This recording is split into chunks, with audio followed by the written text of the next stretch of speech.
Okay, today's lesson is on 6.4, Fundamental Theorem of Calculus. So we're going to start with a part one of the Fundamental Theorem of Calculus. So reminding yourself that this is kind of the most basic idea, the most important, the foundation of integrals. And so this is kind of a very important lesson here. So first things first, we are going to show that when you take an integral of a function defined as a different variable and plugging and you have your interval as a constant and a variable, that when you take the derivative of that integral, it is simply going to be the same function here, because essentially your integral and derivative kind of cancel each other out, and you are going to get the same function with the x plugged in, right? So first thing we want to define is we are defining that we're going to show you how the proof of this, how is this true, right? So we're going to first define that my function is this integral from a to x of f of t dt. So I'm going to go to the bottom here and just kind of talk about that. So first I define my function as f of x is equal to the function from a to x f of t dt. Okay, so again, we don't know what this is. We know that this is an area under the curve, and it is starting at a and ending at a variable x. So because I'm ending at a variable x, I don't really have a numerical idea at the end. We don't have a numerical answer at the end because we're ending at a variable, right? So my answer is going to be something that has a variable instead. Okay, so we're not going to dig too much into that. We're going to ask you to take the derivative of this function. So I'm asking you to take the derivative of both sides. Okay. Now we don't know much, but we do know the definition of derivative, right? So if you recall a couple of chapters back, the definition of derivative is limit as h approaches 0, f of x plus h minus f of x all over h. Since my variable is here, that's my x, that's where I'm going to plug in the x plus h and the x. So I'm going to have x plus h of f of t dt minus f of x f of t dt all over h. That was the definition of derivatives, right? Okay. Recall that we are able to flip the interval, so flipping from a to b to b to a if we put a negative in front of it. So what I'm going to do is I'm going to flip this second one, right, and change that to a plus, because then I can have it from x to a instead of a to x. All right, so you really want this to be limit as h approaches 0, a to x plus h, f of t dt, plus now x to a, f of t dt all over h. Okay, and then I'm going to go ahead and swap these two for a good reason, right? But essentially I'm not changing anything, I'm just switching the position of these. But by switching the position of these, I'm hoping to remind you that, hey, if you have the ending of one matching the beginning of the other, you can combine this into one single function, one single integral, right? Because you can eliminate that middleman there. So really you have the limit as h approaches 0 of x to x plus h, f of t dt all over h. Now this is going to look very interesting because if you recall mean value theorem of integrals, the mean value of theorem of integrals says that f average is equal to 1 over b minus a to b f of x dx, right? So think about it. If my beginning point was x and I end at x plus h, then my b minus a is going to be x plus h minus x of f of t dt. So this is 1 over h x plus h f of t dt. So this is equal to some f of c, right? That was the mean value theorem.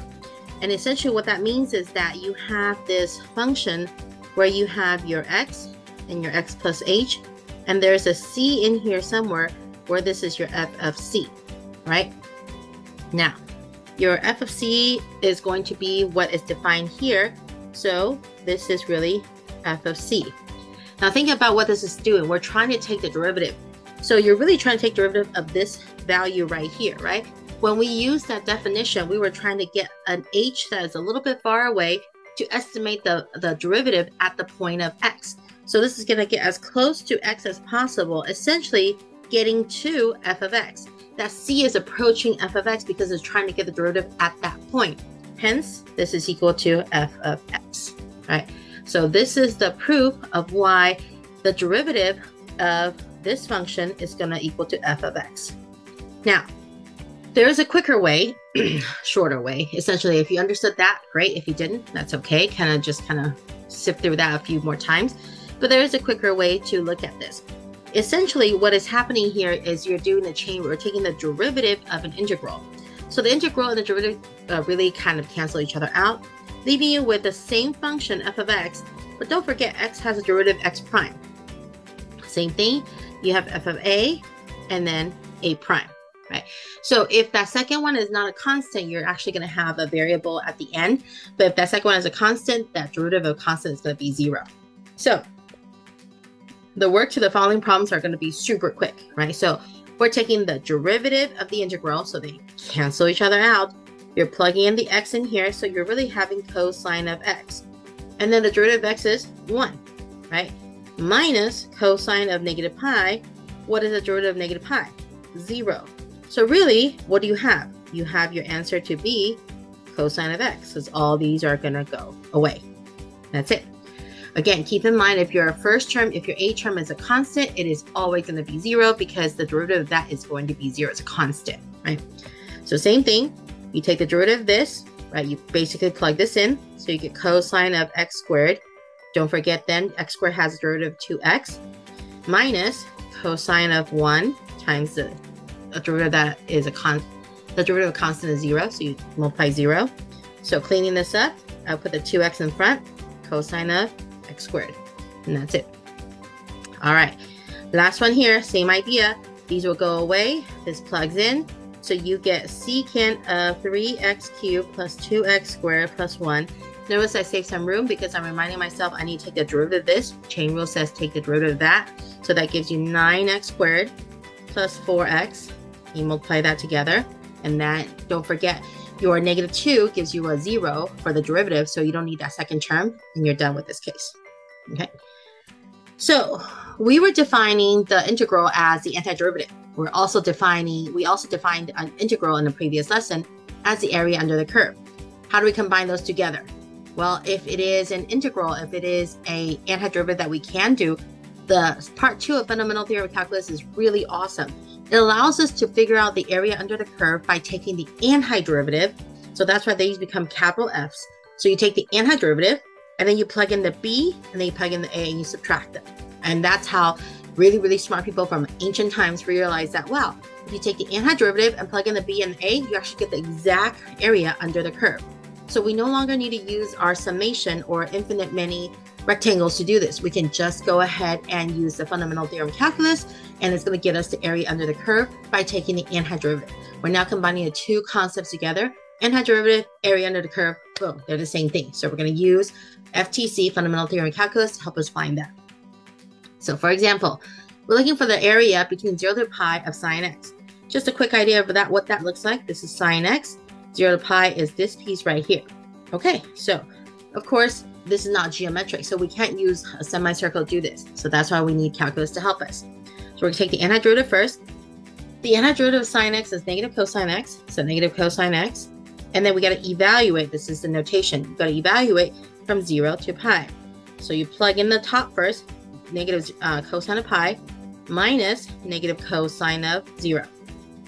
Negative cosine of pi is negative 1 minus plus, actually, cosine of 0 is 1, so you get an area of 2.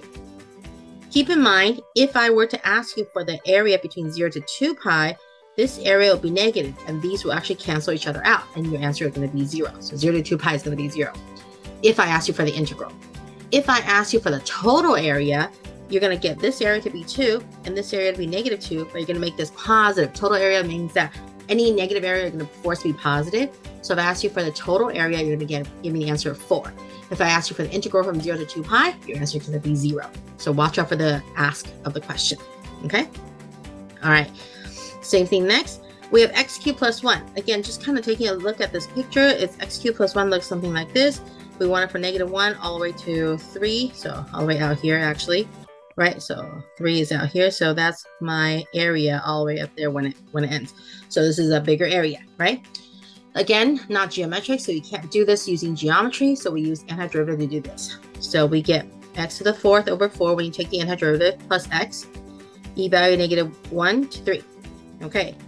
Plug in 3 to the 4th is 81 over 4 plus 3 minus, plug in -1, so 1 over 4 minus 1.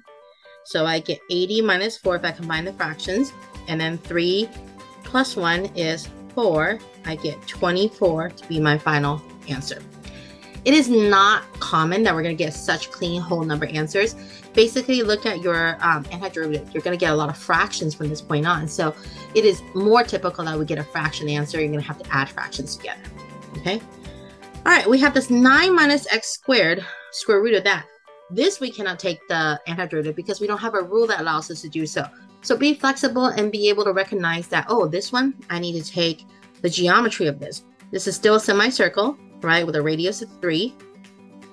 But I want it from 0 to 3. So 0 to 3 is this piece right here. Hence, using geometry, the area of this is 1/4 pi r squared. Hence, you need 9 pi over 4 to be your final answer. Okay? Again, recognize that there are two things we really, well, not the only two, but two common things we can't take the antiderivative of, absolute value and this semicircle equation. Okay? All right, what about something like this? Well, first thing I'm going to do is I'm going to rewrite this so it's something a little bit more doable. So it's 2x to -2 dx. Okay, now that I've changed it to power rule, I can go ahead and work on this. This is 2x to -1 over -1, e value -2 to -1. Sometimes for the sake of easier calculation, I take all the coefficients out. I take the 2 and the -1 outside, and I just evaluate so 1 over x, which is x to -1, and just use that to do the evaluation. Sometimes it's a little bit easier that way. In this case, it's not going to be a huge difference, but you know, in other cases, it's pretty helpful. So I put -2 out here, and I evaluate -1, plug in -1, so 1 over -1, minus 1 over -2. So I have -1 plus 1/2, which gives me -2 times -1/2, which gives me a final answer of 1. Again, don't forget our answers can be negative. A negative area just means it's the area below the x-axis. Okay? And last but not least, you have 4 secant tangent taking the antiderivative. Same thing, you could take the 4 outside. It could be easier to do that, right? So if you take the 4 outside and you take the antiderivative of that, that will give you secant x e value 0 to pi over 3. So then that's really secant of pi over 3 minus secant of 0. So what is secant of pi over 3? That's 1 over cosine of pi over 3. Cosine of pi over 3 is 1/2. 1 over that is 2. Minus 1 over cosine of 0, that's 1. So that's 4 times 1, giving me a final answer of 4. Okay. Knowing the fundamental theory of calculus makes the first part a little bit easier to explain. So really think about what it's trying to say in the first part, part 1 of the fundamental theory of calculus. So if you didn't understand the first part, I think using this may be easier to understand why I had that f of x, x prime, f of a prime, right? So if I were to ask you to take the integral of, this is going back to part 1 of the fundamental theory of calculus, a to the x f of t dt, right? So I say, all right, go ahead and take the antiderivative. So that gives me capital F because I'm taking antiderivative of x minus f of a, right? So that would be the antiderivative. But then in the part 1 of the definition, it says I need you to take the derivative. So I need to take that action. So if I were to ask you to take the derivative of this, right? Wouldn't this go back to little f because it's a derivative of x? But don't forget your chain rule. Your inside has a derivative of its own, so it's x prime, whatever the derivative that is, minus, now take the derivative of that as little f, and don't forget there's a derivative of that a inside, so it's a prime. So that's how this formula came about, okay? So again, if you didn't really fully get these proof part, it's not a big deal. Just kind of look it through and see that, oh, you've seen it once. If you get it, great. If you didn't, it's okay. There will be more to come later, okay? All right, that's it.